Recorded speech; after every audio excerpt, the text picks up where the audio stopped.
All right, guys, so in this video, what I'm hoping to do is I'd like to talk a little bit about trail camera tactics, things that have worked for me throughout the years. Myself, some of my friends, my wife, my boy, we've been pretty fortunate and pretty lucky.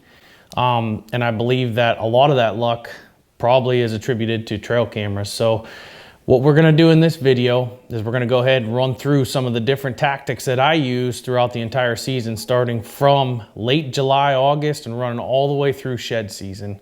By all means, this does not work 100% of the time. Nothing does, but it's that one time that it does work. And for that 5 seconds where it all comes together, that really means, is what we're after. And essentially what puts these deer on these walls. All right, so let's go ahead and jump right into late July, early August. That's generally when I put my trail cameras out. I honestly, this time of year, that it's pretty much just inventory that we're hoping to get. A lot of this information is not necessarily useful come October, November, December, when we're actually gonna be out there hunting for these deer.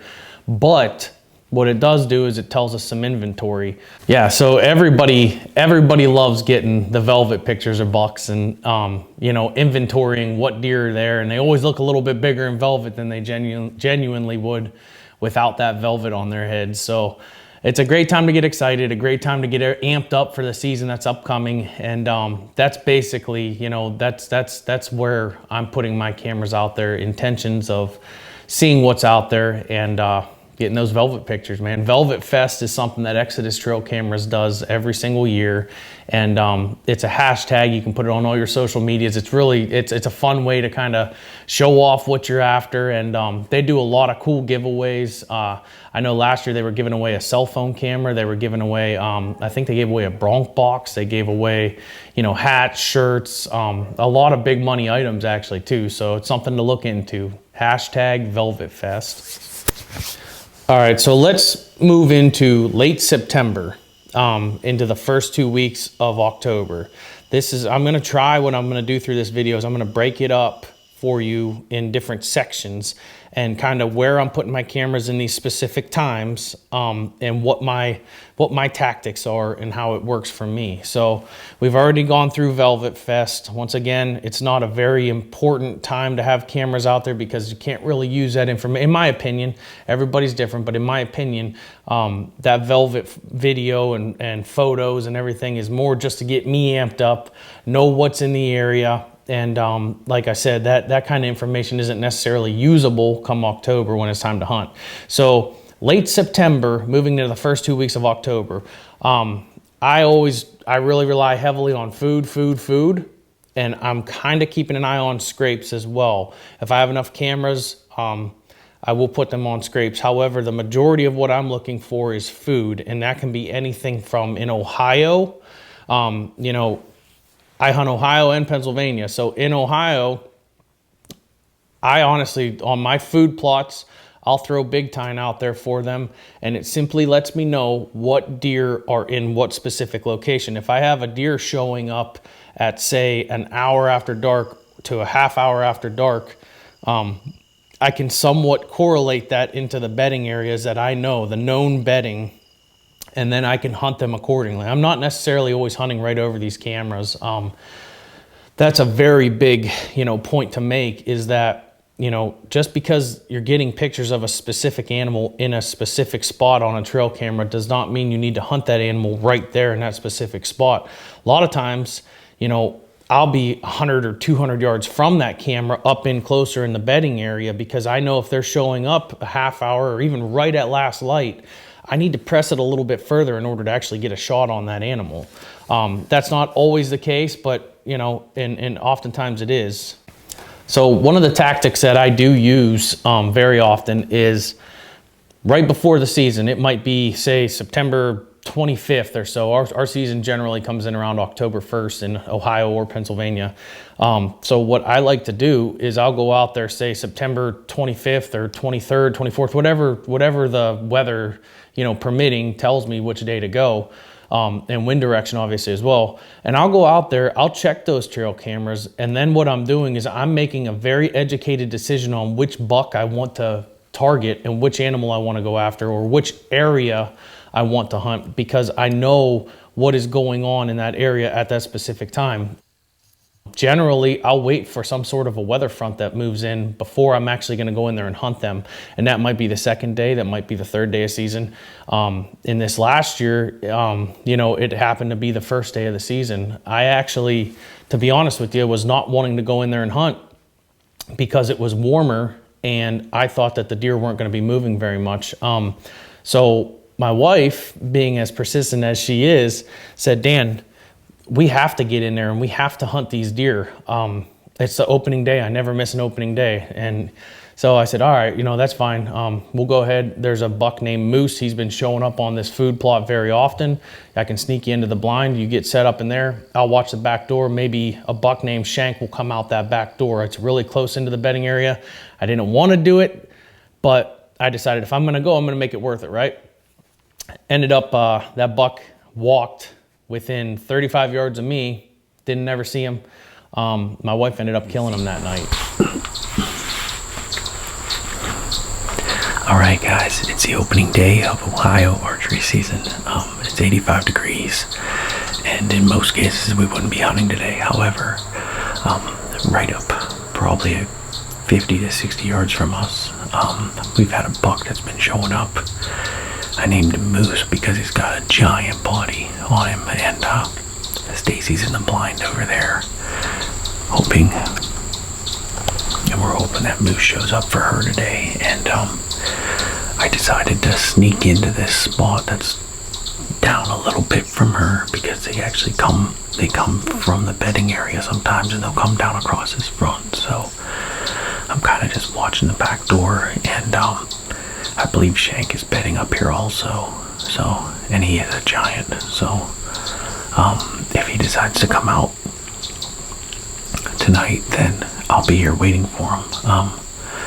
The neighbor over here has a big apple tree in his yard, and I know the deer have been eating in it. And there's a trail about 3 yards in front of the blind. Well, this isn't even a blind, as you can see. It is literally an old milk house next to the barn. And I decided to put the blind, build it into a blind here because they're used to this, and I felt like it would be a little intrusion. I cut a couple holes here for windows, and if they come through here, it's going to be tight. It's going to be really close. It'll be very intimidating to see a big deer coming down through here, but I'll be excited. So hopefully it works out. I hope Stacy gets one tonight more than anything. I really hope that Moose decides to walk out there. If Shank does, I love that deer. I really do. I want to kill that deer so bad. But I love my wife more, and if she shot him, it would be a victory for our family, and it would be really cool. So we'll see what happens. You guys stick with us. It should be a pretty good evening. I'm really excited about sitting. It should cool down a lot right before last light, and we'll see what happens. You guys stick with us.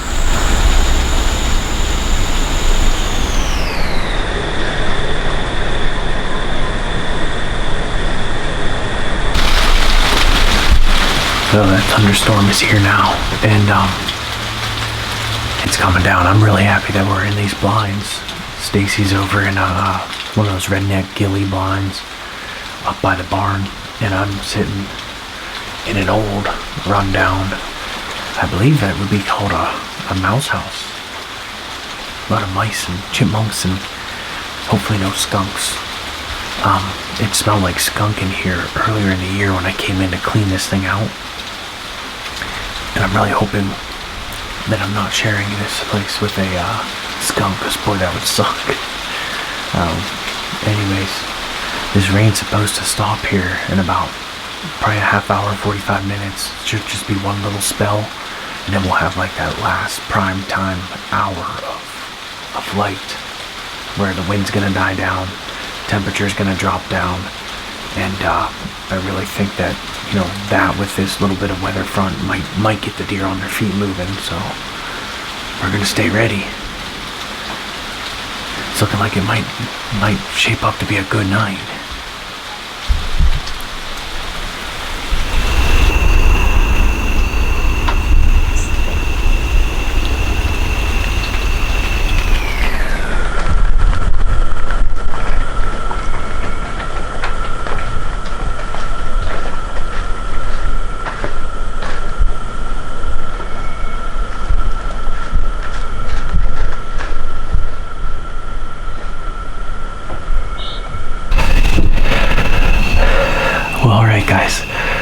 just got off the phone with Stacy. She shot Shank. That's our biggest buck on the property. Big 5-year-old. All right, well, we're gonna go talk with Stacy and see what happened. She's never sure of her shot, but she shoots really good. I feel confident she made a good shot. She said that he mule kicked, and we're about to get the rundown here.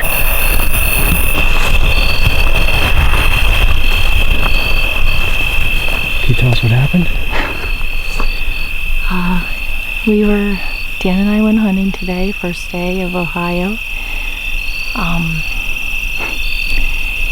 We decided, well, first off, let me back up. His camera fell on the ground, and all we saw was grass waving in front of it, which is kind of ironic because I hate trail cameras and I just like going in blind. I don't need to know, I don't pattern deer. So I'm kind of laughing about this the whole way down here. And the intention was, there was a big-bodied deer named Moose who hangs around with Shank. Dan wanted me to take that deer out. We got in here, and I also told him I thought it was gonna rain. I have this little joke with him that when flies bite, rain's coming. Well, I was starting to get bit, and I texted him, and it was perfect timing. It started getting real dark before it should have, and I had to put my light on my scope. And we waited through the rain. It started to lighten up just in time for like the deer to start moving. And I texted Dan, I said, looks like it's good, the rain. He said it was gonna pass. Sure enough, about 2 minutes after the text, a doe walks out with her baby. Now, they were fine, but they started to get within 27 yards and they knew something was up. I mean, we were sweating getting in here, so I'm sure they could smell something. So they slink off. I think they knew he was coming because they were starting to get anxious and look into the woods. So I say about 15 minutes later, I see this other deer appear, and I'm like, oh my God, it's Dan's target buck. Now I have a dilemma. Of course I'm not gonna let the thing walk. The neighbor's been eyeing in on it too, or keying in on it too. I could see the hook on this side, right? Yeah, both sides actually. I actually saw this one. Yeah. So he's eating and he has his head down, and I have all 3 pins right on his neck. And I'm like, and I didn't want him to get any closer because of the way the does were acting. So he told me, Dan told me when I got out of the car, just be patient, because I blew a shot last year, rushing it. So I waited, and he's facing me, and as soon as he turned, that's when I let it rip. I don't know. This is the worst part. I think it was a 40-some yard shot. I was range finding to the weeds and it said 50, but he was a little within that. I put the 40 on his heart and the 30 was on his lungs, so I'm hoping. I heard that sound like chest cavity. He leaped over the weeds, spun around like a bat out of hell and leaped over the weeds, and then I didn't hear anything, but that doesn't mean much because it rained, so it's really quiet. I think we're gonna get out of here and give him some time, so stay tuned.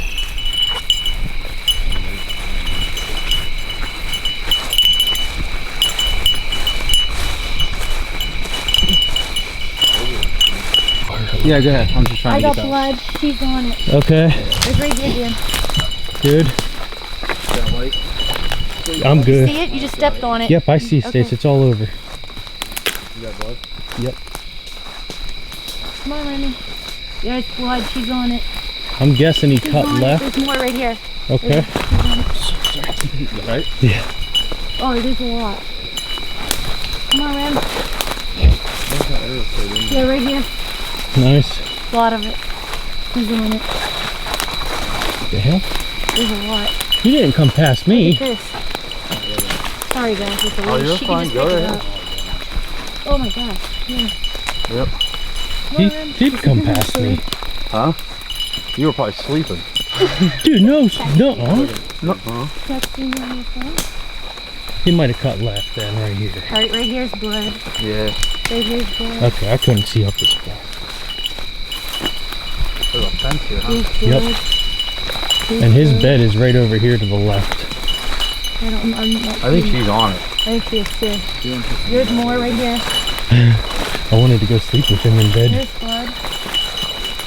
She's on it for sure. I'm losing it though, and I don't see any. You don't see any blood? No, no. Here's some. Okay. Oh, here's some. Wait. Yeah. Got it? Yep. Yeah. This one. Come on, Rem. Get it. You got that time to get one over I don't think he. Here's a lot. Is that a bed? No. Okay. That's quite a bit. And you're right, it's high too. And she's going this way. She's got a hold of Remy. Hey, look. What? Right there. Oh my god. Oh, That's his bed, dude. Swear to God. That's where I found his bed. It was right here. Holy cow! Good girl, Rem. Here, girl. Get it, Rem. Watch your arrow sticks. Yeah, I know. It's facing this way. Someone wanna get that away from Stacy, her? you gotta, yeah. Oh, Remy, good girl. Here, you want to I'm gonna Hey, thank you. That's exactly what you're Thank supposed to do. Good job, girlie. Oh, it's rigor mortis for sure. Look at that thing. Is that's him, right? Oh, that's Shank. Okay. That is him. I can't even bend his head back. Thanks. Thanks, Lionel. He's been dead a long time. Yeah, yes. Good job, Rem. We didn't have to get Remy, I'm proud but of my dog. Good girl. Good girl, Remy. Good girl. well, Stace, tell us what happened. Let me grab my dog. I did already. Do you remember? Yeah, I know. The news since is we went home because we didn't find any blood, and we went to go get Remy, who did a pretty good job once we got her going. She didn't want to go in the woods at first, but oh, nice. Get that. Good girl. Good girl, Rem. Good girl, Rem. I'm really proud of her. Thanks for coming out, you guys. You're welcome. Yeah, thanks, guys. You're welcome. I was scared. I gotta touch him. Yes, please.